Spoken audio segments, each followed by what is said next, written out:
ఆచి చికెన్ మసాలా. బంగారం వెండి ధరలు హెచ్చు తగ్గులకు లోనవుతున్నాయి. ఒక రోజు తగ్గితే మరో రోజు పెరుగుతుంది. అంతర్జాతీయ ఆర్థిక పరిస్థితులు, ద్రవ్యోల్బణం, కేంద్ర బ్యాంకుల విధానాలు వంటి అంశాలు బంగారం ధరలపై ప్రత్యక్ష ప్రభావం చూపుతున్నాయి. అదేవిధంగా పెళ్లిళ్లు, పండుగల వల్ల డిమాండ్ పెరగడం ధరల పెరుగుదలకు కారణమవుతుంది. తాజాగా దేశంలోని బంగారం, వెండి ధరలు స్వల్పంగా పెరిగాయి. దేశీయంగా 24 క్యారెట్ల 10 గ్రాముల బంగారంపై 2000 పెరిగి 1,61,580 ఉండగా 22 క్యారెట్ల 10 గ్రాముల ధర 1,48,110 వద్ద ట్రేడ్ అవుతుంది. అంతర్జాతీయ మార్కెట్ ప్రభావం, డాలర్ మారకం విలువ, అలాగే పెళ్లి సీజన్ ప్రారంభం వంటి కారణాలు ఈ పెరుగుదలకు దోహదపడ్డాయని బంగారం వ్యాపారులు చెబుతున్నారు.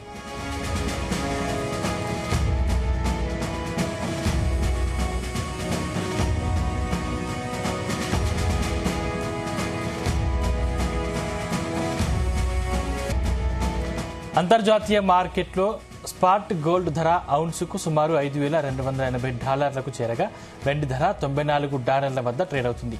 ఈ పెరుగుదల ప్రభావంతో దేశీయ మార్కెట్లో ధరలు మరింత పెరిగే అవకాశం ఉందని బులియన్ వర్గాలు అంచనా వేస్తున్నాయి. ఇక మరిన్ని వివరాలు మార్కెట్ ఎక్స్పర్ట్ జీవి సత్యనారాయణ గారిని అడిగి తెలుసుకుందాం. సత్యనారాయణ గారు, good morning. Good morning sir, ఇప్పుడు ఈ మార్చి నెలలో ధరలు ఏ విధంగా ఉండే అవకాశం ఉంది? ఓకే, పాజిటివే. ఎందుకు అంటే ఇప్పుడు ఈ ఫిబ్రవరిలో అంటే 1 మంత్ చూసుకుంటే ఫిబ్రవరి 1వ తారీఖు బడ్జెట్ అవ్వడం జరిగింది. 2వ తారీఖు ట్రేడ్ డీల్ జరిగినాక అక్కడ ఏదైతే లో అంటే జనవరి 30వ తారీఖు అన్నమాట లోకి రావడం జరిగింది. అంటే అమెరికాలో 29 ఈ 29 నైట్ ఎప్పుడైతే అక్కడ లోకి వచ్చిందో $4,423 వచ్చి మళ్ళీ ఈ నెలలోనే ఇప్పుడు $5,267 మధ్యలో $5,626 కూడా పోవటం జరిగింది. హై జనవరి 29 అన్నమాట, ఆల్ టైమ్ హై $5,626. మళ్ళీ లో ఎక్కడ ఫిబ్రవరి 2వ తారీఖు 4,423. అంటే ఆ 3 రోజుల్లోనే బాగా హైకి వెళ్ళటం జరిగింది, all time high, lifetime హైకి. మళ్ళీ ఈ మంత్ లో కూడా అదే జరిగింది. మళ్ళీ వెమ్మటే ఇప్పుడు ఎందుకు పెరిగింది ఫిబ్రవరి మంత్ లో $4,423 నుంచి $5,267 ఇప్పుడు లైవ్. అంటే ఇవాళ శని ఆదివారం మార్కెట్లు సెలవు, రాత్రి క్లోజ్ అయ్యేటప్పటికి ఇంటర్నేషనల్ మార్కెట్ లో $5,267. ఈ 4,423 లో నుంచి $5,267 మైనస్ ఎంత? 5,267 మైనస్ అంటే ఇది ఒక 577, 584, 684, $884 పెరిగింది. $884 అంటే సుమారుగా 26-27 వేలు ఈ ఒక్క నెలలోనే లో నుంచి గోల్డ్ పెరగడం జరిగింది. అయితే మనం ఇక్కడ గమనించాల్సింది ఏంటిదంటే ఎప్పుడైతే అమెరికాలో మన ట్రంప్ కి వ్యతిరేకంగా సుప్రీంకోర్టు జడ్జిమెంట్ వచ్చిందో అక్కడి నుంచి మళ్ళీ గోల్డ్ సిల్వర్ కి పాజిటివ్ రావడం జరిగింది. ఎప్పుడైతే ఆయన జీర్ణించుకోలేకపోవటం ట్రంప్, దాంతో మళ్ళీ సుంకాలు టారిఫ్లు వేస్తా అనటం, మళ్ళీ ఈ చట్టబద్ధతతోటి నేను మళ్ళీ సుంకాలు టారిఫ్లు వేస్తాను, నేనేమి ఊపుకునేది లేదు అనటం, దాంతో మళ్ళీ ఇరాన్ ఏదైతే ఉందో అప్పటి నుంచి కూడా చర్చలు జరుగుతూ ఉన్నాయి. ఇప్పుడు రాత్రి క్లోజ్ అయిపోయింది చర్చలు. అంటే అసలు ఏమీ లేకుండానే ముగిసిపోయినాయి అనమాట. ఆ అణు ఒప్పందాల మీద ఏమి లేకుండానే. దాంతో ఇప్పుడు మళ్ళీ ట్రంప్ అసంతృప్తి వెల్లబుచ్చడం జరిగింది. వీళ్ళు చర్చలకు రారు, రోజులు గడుపుతున్నారు, మేము ఏదో ఒకటి చేస్తామని చెప్పేసి అనటం జరిగింది. దాంతో మళ్ళీ రాత్రి 7% వరకు సిల్వర్ పెరగడం జరిగింది, 1.5% గోల్డ్ పెరగడం జరిగింది. అది మార్చి నెలలో కూడా కంటిన్యూ అయ్యే అవకాశాలే కనపడుతున్నాయి. ఏ రోజుకి ఆ రోజు మళ్ళీ పెరిగే అవకాశాలే కనపడుతున్నాయి. ఎందుకు అంటే వరల్డ్ లో ఇప్పుడు పాకిస్తాన్, ఆఫ్ఘాన్ మధ్య మళ్ళీ ఆ యుద్ధాలు, అక్కడ గొడవ నడుస్తుంది పాకిస్తాన్. మళ్ళీ తర్వాత ఈ ఇరాన్ ఒప్పందాలు జరగలేదు. మళ్ళీ ఇప్పుడు ట్రంప్ ఏమంటుండు, ఈ సుంకాలు టారిఫ్లు అప్పుడు 10% అన్నాడు, తర్వాత 15% అన్నాడు. మళ్ళీ 1-2 రోజుల్లోనే మన దేశం మీద 126% ఏది సోలార్ ప్యానల్స్ అని, ఇట్లా ఒక్కొక్క దేశం మీద, ఇండోనేషియా ఇట్లా వేరే వేరే దేశాల మీద మళ్ళీ సుంకాలు టారిఫ్లు ఆయన ఇష్టం వచ్చినట్టు వేసుకుంటూ పోవటం. అంటే ఇక ఆయన ఏమంటుండు, ఏదున్నా మేము చట్టబద్ధతతోటే చేస్తామని అనటం. ఇంకోటి ఏంటిది, ఇప్పుడు మళ్ళీ ఇప్పుడు ఏదైతే ఉందో అమెరికన్ ఎకానమీ పైన ఇటువంటి సిచ్యువేషన్ తోటి అనిశ్చితి ఏర్పడుతుంది.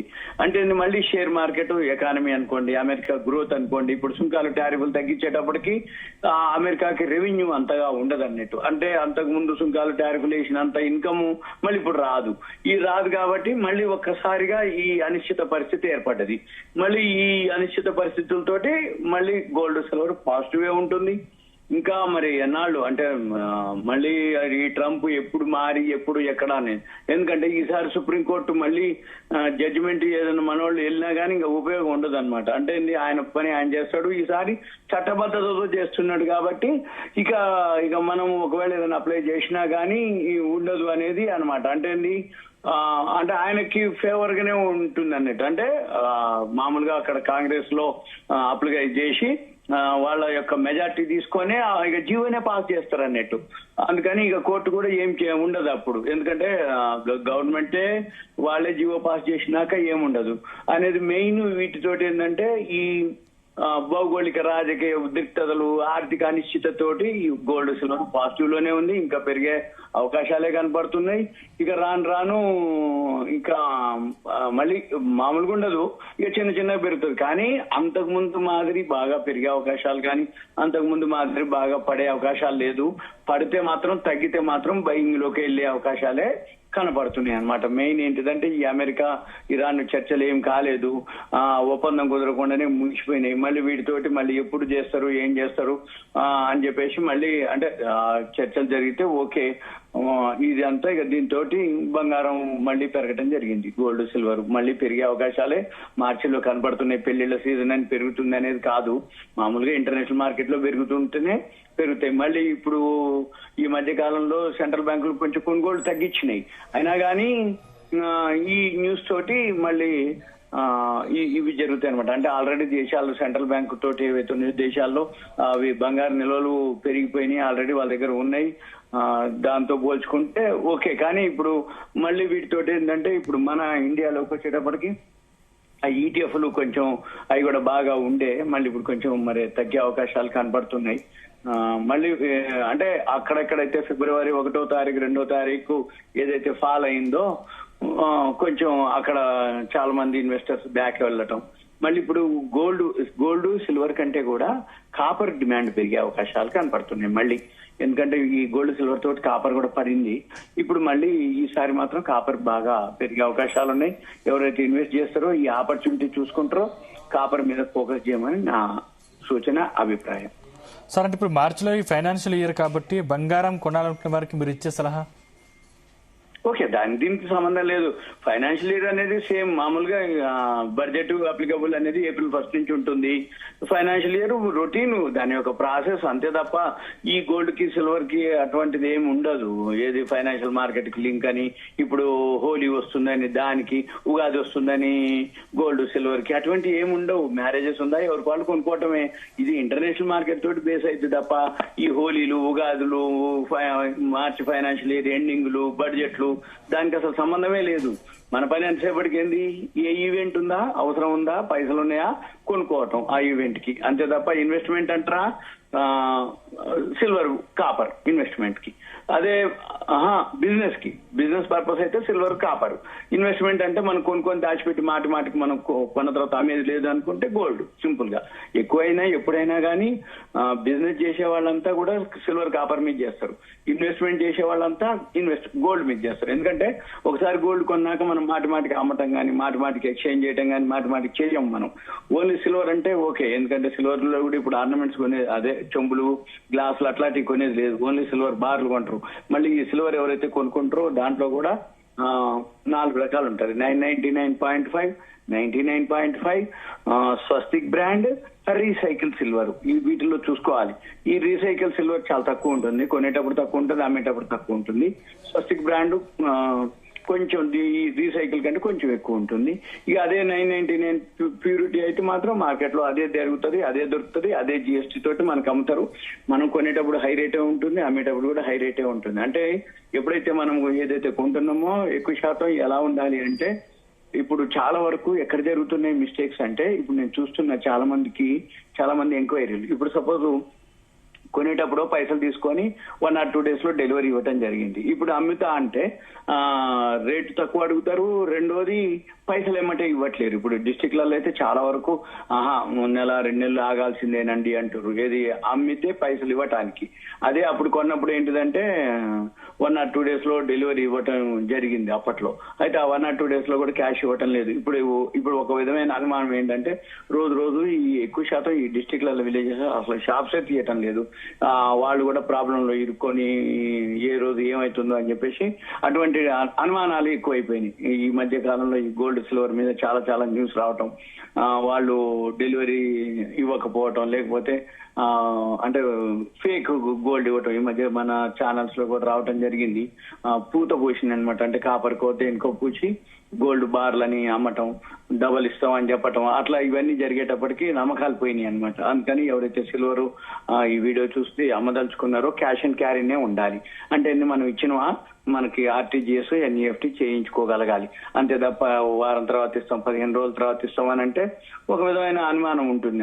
ఓకే ఇది ఇవ్వచ్చు ఇవ్వకపోవచ్చు తర్వాత సంగతి, నమ్మకం అనేది తర్వాత సంగతి. కానీ మనం కొనుక్కునేటప్పుడు గోల్డ్ సిల్వర్ పైసలు ఇస్తేనే మనకి వస్తువు ఇస్తారు కాబట్టి మనం కూడా అమ్మినప్పుడు మనం గోల్డ్ సిల్వర్ వస్తువు ఇచ్చేస్తే మనకి అమౌంట్ మన ఖాతాలోకి వచ్చేయాలి. దాన్ని ట్రాన్స్పరెన్సీ అంటాం. ట్రాన్స్పరెన్సీ అంటే ఏంది, కొనేటప్పుడు మన పైసలు తీసుకొని మనకు వస్తువు ఇస్తారు, అమ్మేటప్పుడు మాత్రం మన వస్తువు తీసుకుంటారు కానీ పైసలు ఇవ్వరు. 15 రోజులకి ఇస్తాం, 1 నెల రోజులకి ఇస్తాం అంటే చెప్పలేము. ఓకే ఇవన్నీ నమ్మకం మీద ఉంటుంది అనేది వేరు, క్యాష్ అండ్ క్యారీ బిజినెస్ వేరు. ఈ బిజినెస్ లో ట్రాన్స్పరెన్సీ, మనం వస్తువు ఇచ్చినా మనకి మన అమౌంట్ మన అకౌంట్ కి వెళ్ళిపోవాలి, ఆర్టీజీఎస్ కానీ ఎన్ఈఎఫ్టీ కానీ వెళ్ళిపోవాలి. అంతే తప్ప నెక్స్ట్ వీక్ అని అంటే అప్పుడు ఏం చేయాలి, ఆ నెక్స్ట్ వీక్ లో చేంజెస్ ఎన్ని చేంజెస్ అవుతాయో తెలియదు, ధరల్లో చేంజ్ అవుతుంది, ఇంకేదైనా జరగవచ్చు. కాబట్టి ఈ వీడియో ఎవరైతే చూస్తున్నారో వాళ్ళకి ఒక ఇన్ఫర్మేషన్, ఒకవేళ మీకు ఎవరైనా అమ్మదలుచుకున్నా ఏదన్నా ఉంటే డిస్ట్రిక్ట్లలో విలేజెస్ లో కాకుండా పెద్ద సిటీలు, సపోజ్ ఇప్పుడు హైదరాబాద్, విజయవాడ, గుంటూరు, వైజాగ్, చెన్నై, ప్రొద్దుటూరు అట్లా అంటే క్యాష్ అండ్ క్యారీనే ఉండాలి. మనం గోల్డ్ కానీ సిల్వర్ కానీ బార్లు ఇచ్చేస్తే విత్ ఇన్ మినిట్స్ లో కానీ విత్ ఇన్ ఒక టైం ఒక 1/2 hour 1 hour లోపల ఆ ప్రైస్ ఫిక్స్ అయినాక ఆర్టీజీఎస్ ఎన్ఈఎఫ్టీ చేయించుకోవటం అనేది 100 ఎక్కువ తక్కువ అది ఎందుకంటే కొనేటప్పుడు వేరుంటది, అమ్మేటప్పుడు వేరుంటది. మనం చూసే ధరలు వేరు, లైవ్ లో జరిగే ధరలు వేరు. మనం చూసే ధరలో ఏముంటది అంటే కొనేటప్పుడు ఓకే ఉంటది, అప్పుడు జిఎస్టీ ఉంటుంది, అవన్నీ ఉంటది, ఓకే అని కొనుక్కుంటాం. ఎందుకంటే కొనే ఇంట్రెస్ట్ ఎక్కువ ఉంటుంది కాబట్టి ఆ టైంలో ఇవన్నీ గుర్తించరు ఎవరు కస్టమర్లు. అమ్మేటప్పుడు మాత్రం అక్కడ అంతుంది మరి నా దగ్గర ఎందుకు తీసుకో అంటాడు. అప్పుడు ఏమైతే ఆటోమేటిక్ గా జిఎస్టీ ఏదైతే ఉందో మనకి జిఎస్టీ ఉండదు ఇండివిజువల్ ఇన్వెస్టర్స్ కి. ఆ జిఎస్టీ ఎప్పుడైతే ఉండదో ఆటోమేటిక్ ఏమైతుంది, జిఎస్టీ ఉండదు కాబట్టి మీకు ఒకటి. రెండోది ఏంటి, తక్కువ అడుగుతారు, మళ్ళీ అతను ఎక్స్చేంజ్ చేసుకోవాలి అంటే మళ్ళీ మన దగ్గర కొనుక్కోవాలి, మళ్ళీ అతను అమ్ముకోవాలి కాబట్టి కొంత డిస్కౌంట్ అడుగుతాడు. కానీ మనం ఏం చేయాలి, అవన్నీ లెక్కేసుకొనే మనము వాళ్ళకి అమ్మేసి, కానీ ఒక 100, 50, 500 ఎక్కువ తక్కువ అయినా క్యాష్ అండ్ క్యారీనే ఉండాలి. మన వస్తువు ఇచ్చేస్తే మన అమౌంట్ వచ్చేయాలి. అంతే తప్ప వారం తర్వాత ఇస్తాము ఎక్కువ రేటు పెట్టి వారం తర్వాత ఇస్తా అన్నా కానీ నమ్మొద్దు. Right, thank you sir.